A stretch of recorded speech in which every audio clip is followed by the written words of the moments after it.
Welcome to Portland International Raceway, the sixth stop on the Firestone Firehawk Tour. Hi, I'm Rossy Schrader. They call Portland the City of Roses. It's a beautiful climate at the base of Mount St. Helens. Portland International Raceway has been a good track to me, Bill. I've raced many times here. I'm racing here this weekend. But we're talking Firestone Firehawk racing, and we got action coming up. Dorsey, all three divisions of the Firehawk Series are here to tackle this 1.9-mile road course. In Grand Sports, Porsche continues to dominate. The Hackers looking to make it two in a row in sports, and the touring division is wide open.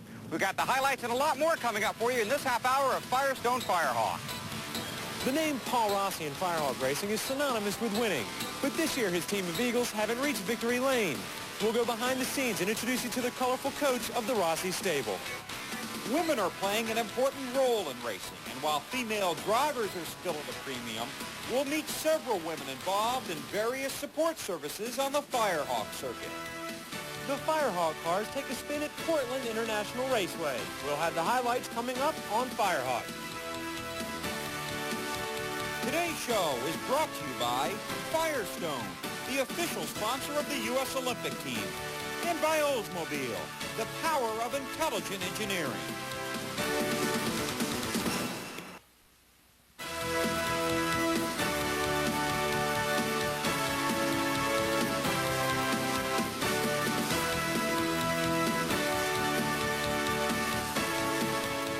Enjoyed a very successful 1990 season in this series. In fact, he's another one of several drivers that have been successfully schooled under Firehawk car owner Paul Rossy. Now another Rossy graduate is Dorsey Schrader.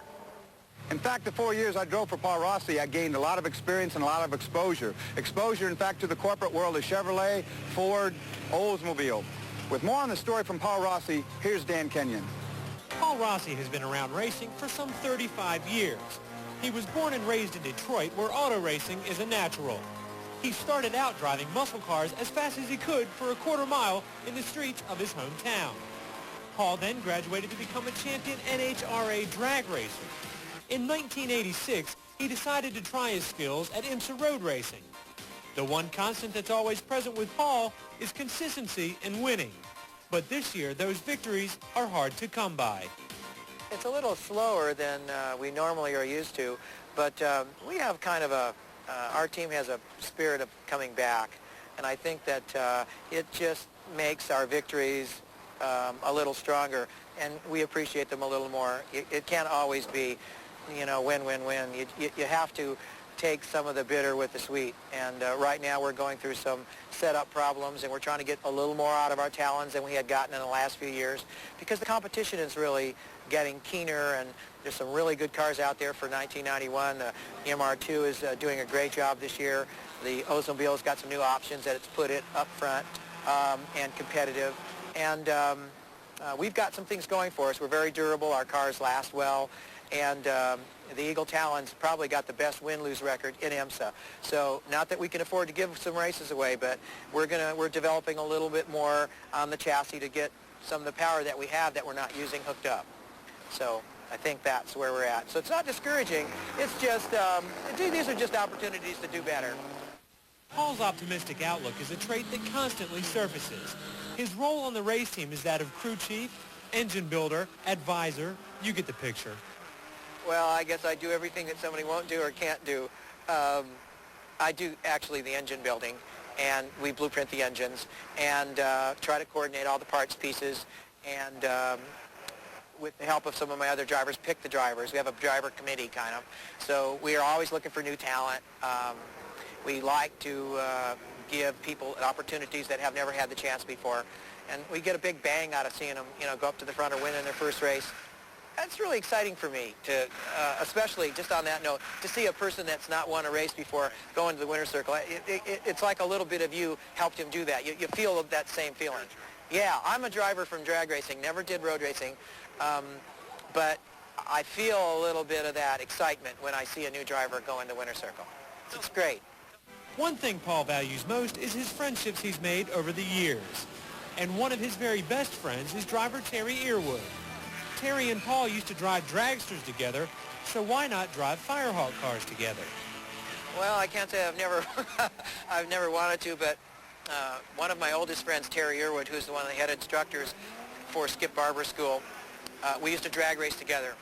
one day my wife asked me if I missed driving with Terry, and wouldn't I like driving with Terry Irwood again in our road racing cars? And I said, well, would you like to drive with somebody who crunches the gears, can't hold the line, and uses the brakes? And she said no, and I said, well, neither would Terry.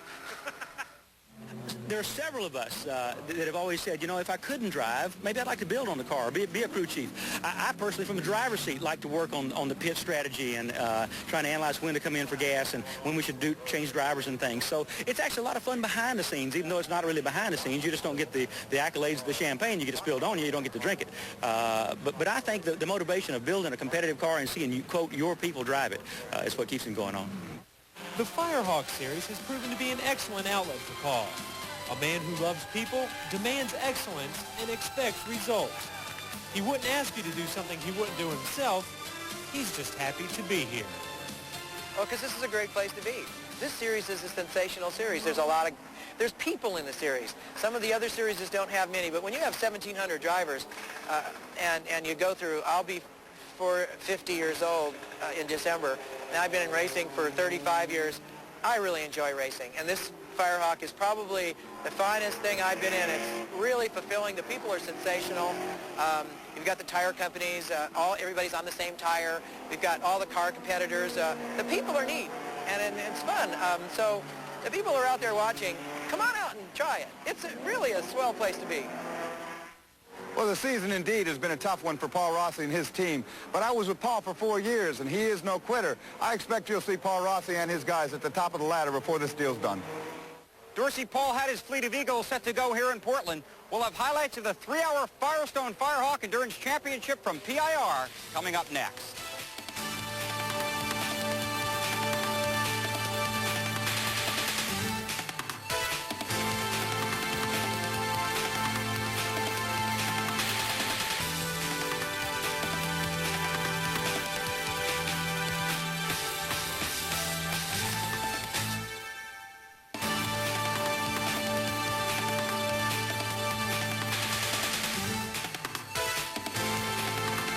Behind me, you see the longest straightaway that the Firestone Firehawk cars will run on this year. Portland International Raceway, a high-speed circuit. Long straightaway leads to a series of corners back to another long straightaway on the backside. This, in fact, could be the track where the V8 cars show their muscle. Well, Stu Hayner, how about it? The Bill Gray Racing Team has the fastest qualifying non-Porsche. Can the Camaros catch the Porsches here in Portland? Well, I tell you, if we can, it'll be definitely right here in the beginning where we can run real hard because the tires are fresh and I'm a little fresher. But all in all, I think the advantage that the Porsche's got with the larger fuel tanks, which means they can go longer on a fuel stop, and larger brakes, lighter cars, and more power, we're kind of at a disadvantage. It's going to be very, very tough for anything to beat the Porsches this race or anything this year. It's been a long season for the non-Porsche contingent in Grand Sports, Dan. Well, Bill, I'm here with Garth Alleman. Garth, you guys have had a kind of frustrating year. You think this is the race you guys can finally get to the front in the sports division? Yeah, we feel real strong about this weekend, and we think we can win it. We've been working really hard on the cars. The drivers, the crew, been chipping in really hard, and I think we're getting the cars down in pretty good. Both Hayner and Ullum were underdogs as Mark Sandrich led the 51-car field on the pace lap. The top 7 qualifiers were Porsches. The Toyota had the pole in sports, and the Saturn was on the pole in touring. The crowded field went right to work on the 2.2-mile track. The front runners in Grand Sports included the 84 Phoenix Commodities Porsche, the 06 Marriott Fairfield Porsche, and the 07 and 77 Kelly Moss Porsche. Bill Cooper in the 84 car was co-winner in Portland a year ago, and on lap 13, Cooper moved past Sandrich and took the lead.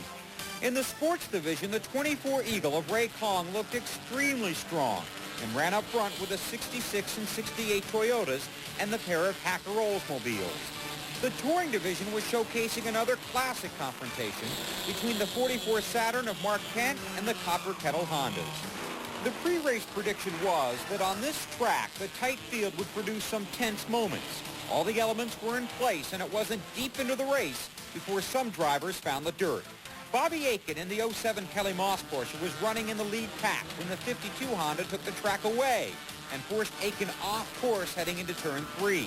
Aiken eventually parked the Porsche on lap 37 with an engine problem. The 96 Calais slowed the number 10 paintball Tony Roma's Honda as the two approached turn 1. and the 36 Ninja Turtle car of Jim Bryan and Dave Laughlin slid across the track and nearly collected the 44 Saturn. Chip Hanauer made a nice save in the 66 Toyota after a tap from the 01 Camaro in the final turn. Stu Hayner's hopes of competing with the Porsches were cut down after contact on the track resulted in a cut tire. Hayner tried to limp back to the pits but never made it. The car was retired on lap 40. In the sports division, Ray Kong was showing plenty of muscle in the 24 Eagle. This team just missed a win last week in Monterey, and Paul Rossy was hoping to end a 6-race slide with a powerful performance in Portland. Paul Rossy, your 24 car Ray Kong is setting a blistering pace early on. I remember when I drove here, we had some brake problems. Any concerns? Yes, always a concern with brakes. We're pushing it pretty hard. We're trying a new compound, and the best thing is we're trying a different setup on that car. Ray has been working pretty hard with Scott Gaylord, and they've come up with a little better handling package, and I think we got our setup right on that one. The Toyotas were threatening the Talon. Rookie Chip Hanauer had the 66 running near the front when he gave up the ride to P.J. Jones. Fresh from his win in the Firestone Indy Lights competition 1 week earlier, Jones was ready to take the wheel after missing the race at Laguna Seca, and Hanauer had his teammate in a strong position to make a move. Car doing okay? Your first car's out early. This one going to make it? Yeah, the Circus Toyota is great. It seems to be cool. Tires are good, and we got the kid in there. He's fast, so hopefully he'll take care of business. Good luck. Thanks, Dorsey. The touring division featured a battle between the 44 Saturn, the Copper Kettle cars, and the 42 Volkswagen GTI. In Grand Sports, Cooper was quick and consistent. The 84 Porsche took the lead on lap 13 and held it for 68 laps before Cooper pitted. Kim Campbell took over and recaptured the lead on lap 82. Bill Cooper, you built up a 56-second lead. I saw some battle scars on the side of the car. This should be your only pit stop. Is the car okay for Kim Campbell to finish in? Yeah, car's in pretty good shape. The brakes are good. I think some of the battle scars caused some alignment changes in the right side, so we got a little bit of a loose car in places, but it's a pretty good car. We're running a good pace. Sandridge pitted right behind Cooper. Joe Vardy took over and promptly laid down the fastest lap of the race at 86.5 miles an hour over the demanding Portland track. Nick Ham took over for Paul Tosi in the surviving Kelly Moss car, but this team had their chances crippled by an alignment problem sustained in a collision on the course. You look cool, calm, and collected, but on the racetrack, it looks like a battle going on. How's it going? It certainly is, Dorsey. The traffic out there is incredible. Not that you expect anyone to give an inch, but in some cases it would actually expedite things for everyone. And the traffic is just intense. In sports, when the 24 pitted, Scott Gaylord replaced Ray Kong. And for the second week in a row, the question for this crew was fuel. The Eagles needed a caution period to slow the pace, but the 51-car field ran the entire 3-hour race without a full-course yellow. Jones tracked Gaylord in the 66 Toyota, and the Hacker Oldsmobiles were also looming as a threat. The 44 Saturn proved to be the car to catch in touring. Mark Kent played a waiting game when the green flag came out, then patiently worked his way to the front of the field, challenged once again by the Copper Kettle Hondas that were closing in as the race was winding down. In Grand Sports, Vardy closed in on Campbell, chipping away at the lead every lap. But did Vardy have enough time to rope in the leader? Well, if he maintains the present pace, yes. It's going to be real close, though. Joe complaining about anything wrong with the car? Well, the car got hit early in the race, the 84 car, and they got together early, and it's driving pretty weirdly right now. He's complaining, but I told him to just shut up and pedal faster. Vardy finally worked around Campbell with 20 minutes remaining, taking the lead on lap 115. Campbell settled into second, and the 74 Porsche was the only other car on the lead lap. In sports, Gaylord was forced to stop for gas in the closing laps. Jones inherited the lead with enough gas to go the distance. Gaylord came out of the pits in second. The 68 Toyota was third. The Hacker Oldsmobiles fourth and fifth. In touring, Farrell in the Saturn held the edge on John Green in the Honda. Vardy took the checkers by 4 seconds over Campbell. P.J. Jones took the win in sports, giving Chip Hanauer his first Firehawk victory. And Saturn won the touring division for drivers Mark Kent and Peter Farrell. The Saturn SC has just been wonderful. We've had enjoyed tremendous durability with these cars, and they're really quick and they handle so well. Really isn't too much of a problem. I just got out there and kept my nose clean, stayed out of trouble. P.J. Jones, a good victory. You've had a lot of them, but Chip Hanauer's first victory, and I know you really wanted to help him with that deal. Oh, I did. I'm glad I could. Chip did a fabulous job, and the Toyota MR2 Circus, the whole crew, they did such a great job. I mean, the car was flawless all day. We had some flawless stops, and the car was just hooked up all day long. Chip did a great job. It's been tough. I started off really having a rough time, and Toyota just stuck with me, and Dennis Rossy stuck with me, and I'll never be able to thank them. But once you get your first win, the rest come a lot easier. You're looking forward to the rest of the year? Right now, I just want to enjoy this. You know, the first time I won a boat race, I was about 12, and I slept with my trophy, and I have a feeling at 37, I'm probably going to sleep with it again. This was probably one of our toughest. We owe it all to our crew. Our 944 S2 Porsche handled perfectly. It ran great, and the fire, I'll tell you, we had a little altercation at the beginning of the race, and we had a little too much toe in, and I asked that left front tire to do a lot of work today, and it never let me down, so them Firestone tires are great.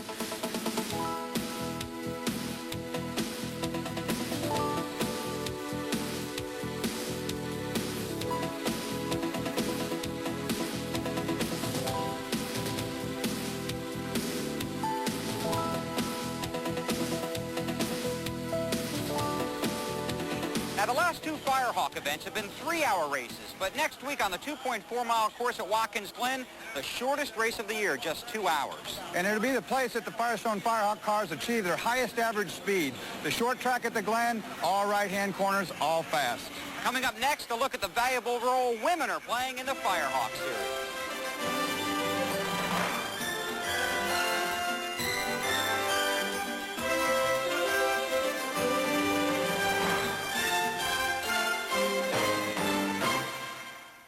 This 24-year-old would like to follow in the footsteps of his famous father.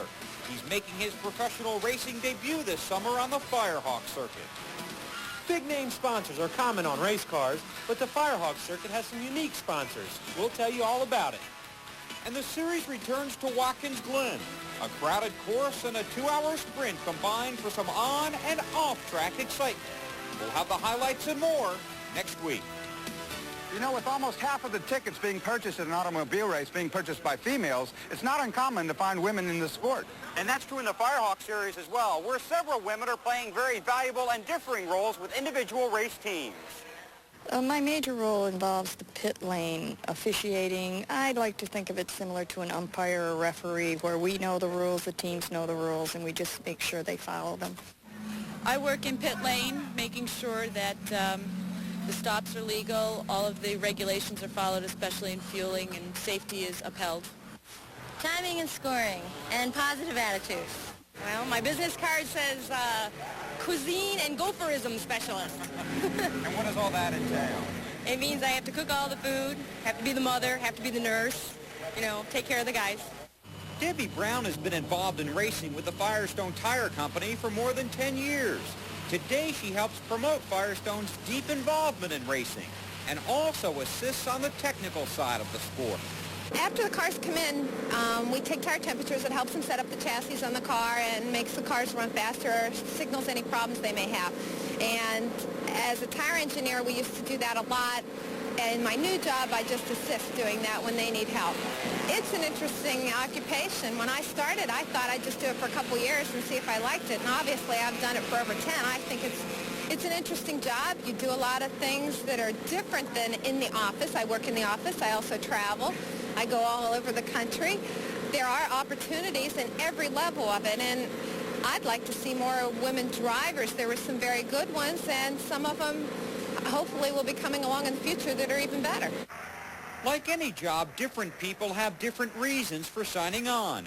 But one common thread is the thrill of the sport. I love sports car racing. I love IMSA, and it's good racing, really is, and I love racing.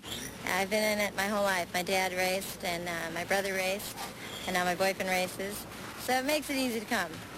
The critical art of timing and scoring has become a traditional position for women, but today it is just one part of their vital role in racing. Yeah, I think I'm a pretty important part of the team, and I like to be part of it. It's fun. Karina's done a lot for us, and with all the hospitality tents and stuff, that's real fun to have. So while the actual driving duties are still dominated primarily by men, the women play an important part of support services. And the feeling is more women are getting involved each week. I think it's growing. I think up to 10 years ago, you'd see a lot of local support, the flaggers, the timing and scoring and that.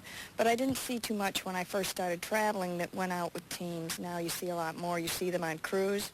You see them driving, of course, and you see them involved with officiating. What are your thoughts when the season starts? Do you look forward to the travel? Is it something you're going to enjoy throughout the summer? Oh, yeah. I get out of work. No, it's hard work. I work a lot harder here, and I get paid a lot less. But it's so much fun. And those are just some of the women in the Firehawk series that are playing an ever-expanding role in racing. Now, Dorsey, next week back to the Glen.